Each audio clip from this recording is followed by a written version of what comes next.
नमस्कार दोस्तों, चलिए सर्वे के अगले लेक्चर में हम लोग आज ट्रांजिशन कर्व के बारे में पढ़ेंगे। अब ये ट्रांजिशन कर्व क्या है पहले उसको समझ लेंगे, फिर उसको समझने से पहले एक और चीज समझनी है सुपर एलिवेशन के बारे में। लेकिन पहले ट्रांजिशन कर्व क्या है और क्यों सुपर एलिवेशन जानना है उसके लिए उसको समझेंगे हम लोग, ठीक है ना। ये देखिएगा जरा, ट्रांजिशन कर्व का मतलब क्या होता है। देखिए, जब भी कोई सर्कुलर कर्व दिया जाता है, अभी तक आपने पीछे जितना भी लेक्चर पढ़ा उसमें आपने पढ़ा कि हमारा जो कर्व है वो किसी न किसी सर्कल का पार्ट है, किसी न किसी सर्कल का। मतलब हम यहाँ से सीधे ऐसे जा रहे थे ऐसे, और फिर ये घूम गए और आगे चले गए।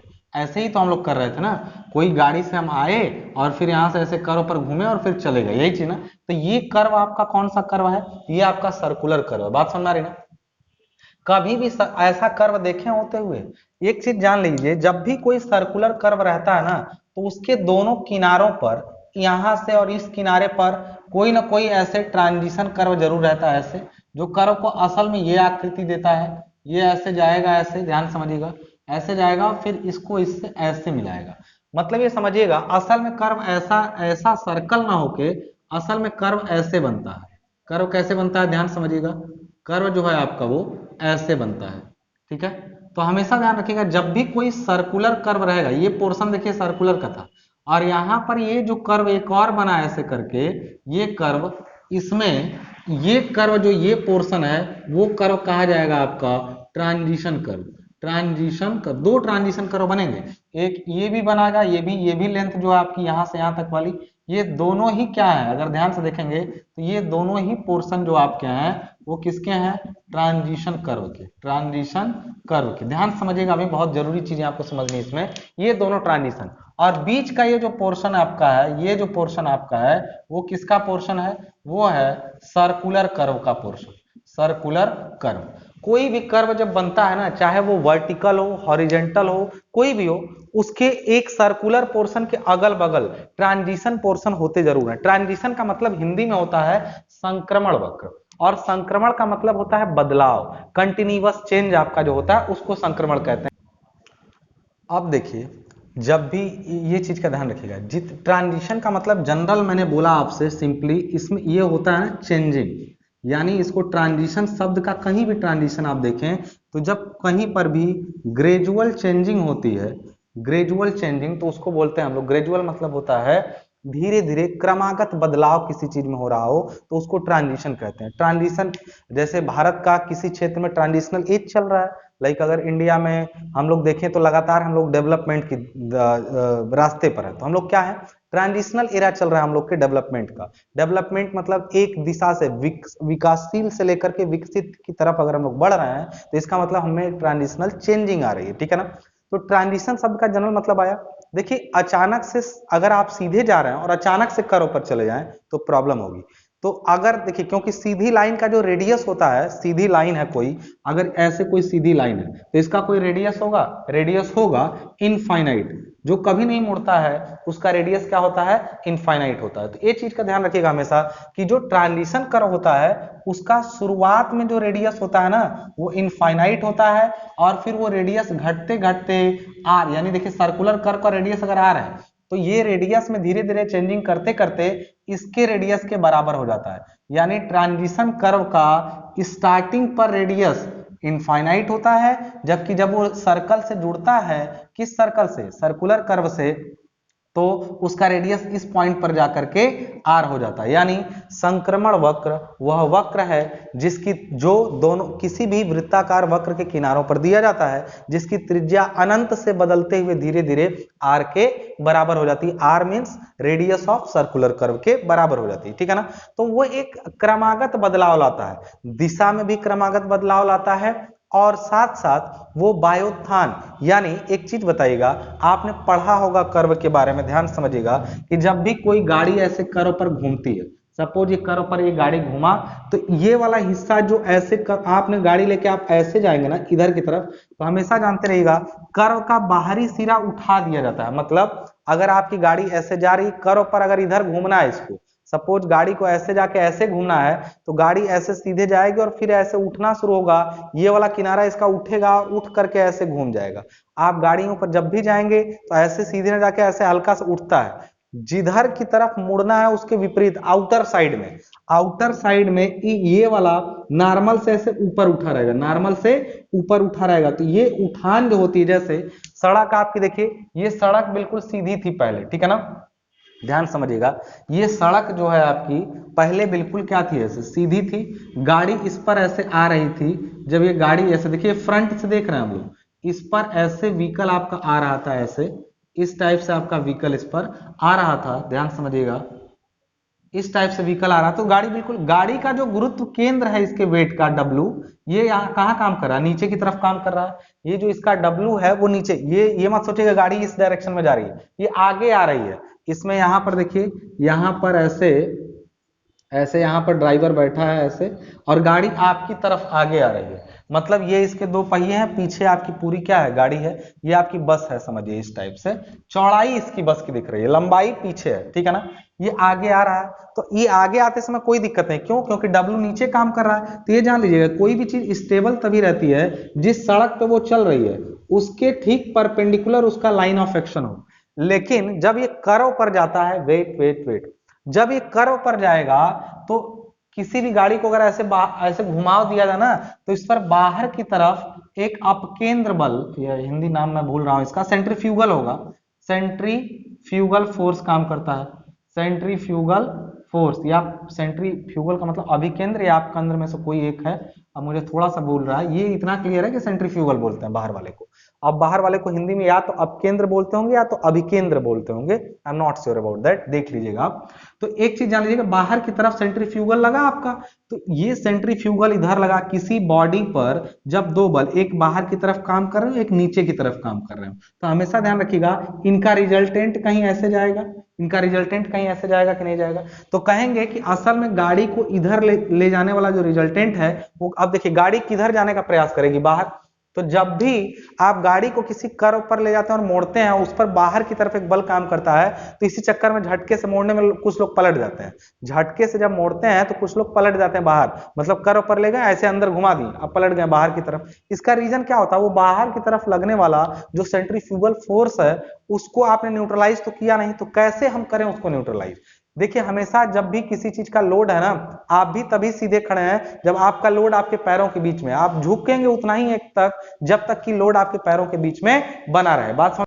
अब देखिए यहाँ पे आपका ये रिजल्टेंट जो आया वो इसके परपेंडिकुलर बिल्कुल नहीं है, ये इसको धक्का देगा। लेकिन अगर हम सपोज करिए सड़क को ऐसे हल्का सा झुका दें, देखिए यहाँ पे झुकाने पे क्या हुआ, जब गाड़ी ऐसे जा रही थी और बाहर की तरफ इस पर एफसी काम किया, सेंट्रीफ्यूगल फोर्स, और नीचे की तरफ क्या काम किया, एफडब्ल्यू, दोनों का जो रिजल्टेंट आया, देखिए रिजल्टेंट यहाँ जो आ रहा है वो रिजल्टेंट देखिए इस टाइम यहां से ध्यान देखिएगा, जो रिजल्टेंट आया वो सड़क के परपेंडिकुलर हो गया। कैसे हुआ, सड़क को ही हमने झुका दिया है, सड़क को ऐसे झुका दिया, गाड़ी ऐसे आई तेजी से तो सड़क को झुकाया हुआ है। क्यों झुकाया, ताकि देखिए ये सड़क सीधी थी 90, अगर यही सड़क ऐसे होती तो ये जो रिजल्टेंट आ रहा है वो 90 डिग्री बना लेता, ये रिजल्टेंट 90 डिग्री बना लेता। तो सड़क को कर्व पर झुकाने का रीजन क्या है, ताकि उनका सेंट्रीफ्यूगल फोर्स और लोड का जो रिजल्टेंट है वो सड़क के ठीक नॉर्मल एक्ट कर सके, बात समझ आ रही ना, ठीक नॉर्मल एक्ट कर सके। तो एक चीज बताइए, सपोज करिए आपको पता चल गया कि सड़क को बाहरी सिरे पर ई ऊंचाई उठा दें, अगर पूरे सड़क की लंबाई यहां से यहां तक जो है वो सड़क की जो चौड़ाई है वो बी है, ये सड़क की चौड़ाई है बी है, ये अपनी चौड़ाई में ऐसे उठ गया है, अब गाड़ी इस पर घूमेगी तो घूम के आराम से निकल जाएगी की स्पीड में।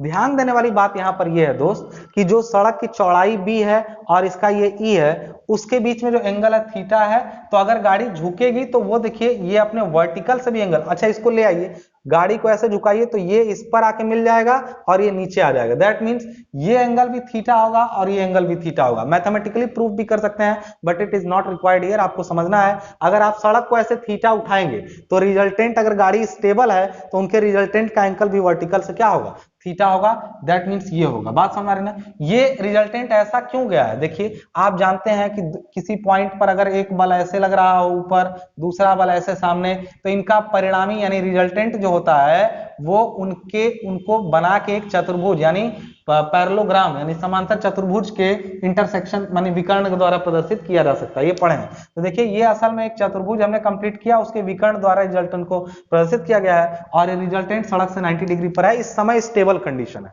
तो अभी उस पर बात करेंगे कि ये गलत क्यों है, क्योंकि गाड़ी का रिजल्टेंट इसको बाहर फेंक देगा।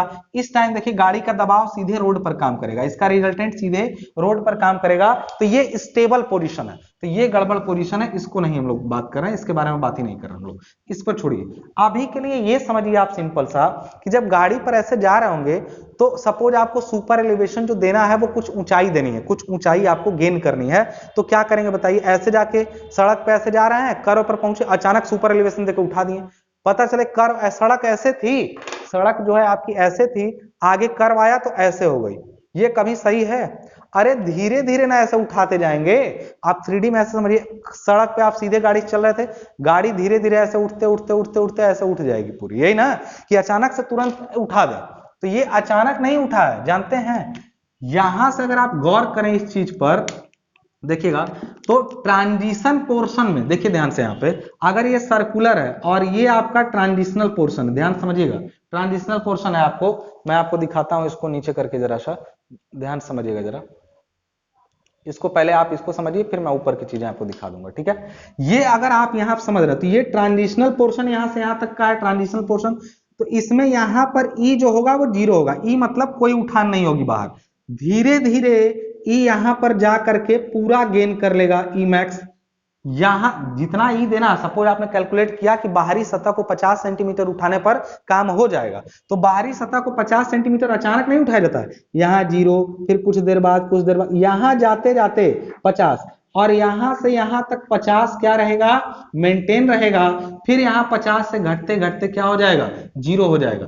मतलब जो सुपर एलिवेशन यानी जो बाहरी उठान है, बाह्योत्थान है, उसमें बदलाव जो होते हैं वो शुरुआती ट्रांजिशन कर्व के शुरुआत से लेके यहां तक में होते हैं, यानी यहां पर ई जो होता है वो 0 और यहां पर ई जो होता है वो मैक्स होता है। बात समझ में आ रही ना, यानी और इस सर्कुलर पोर्शन में ई में कोई बदलाव नहीं होता है। बात समझ में आ रही ना।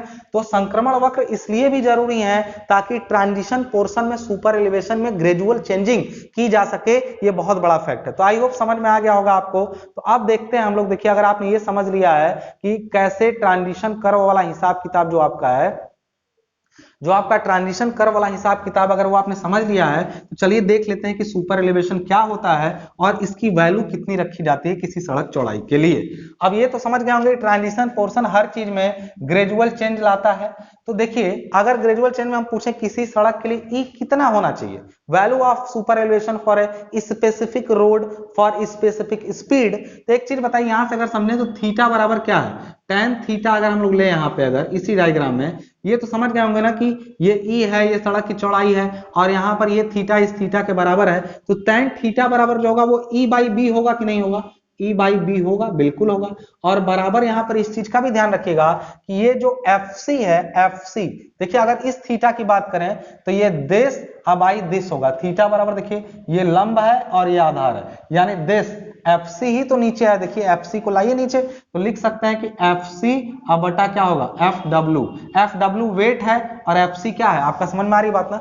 तो ई बाई बी यहाँ पे ध्यान रखिएगा, ई बाई बी भी tan थीटा होगा और tan थीटा बराबर F C by F W भी होगा। तो हम यहां से लिख सकते हैं कि ई बराबर होगा बी इंटू एफ सी, ये अभिकेंद्र बल है, अभिकेंद्र बल एफ सी इक्वल टू जो होता है वो होता है एम भी स्क्वायर बाई आर। एम भी स्क्वायर का मतलब होता है, एम के मतलब अगर हम लोग लिखे होता है, देखिए एम भी स्क्वायर बाई आर, आप फिजिक्स में पढ़े होंगे इस फॉर्मूले के बारे में कि एम भी स्क्वायर बाई आर होता है।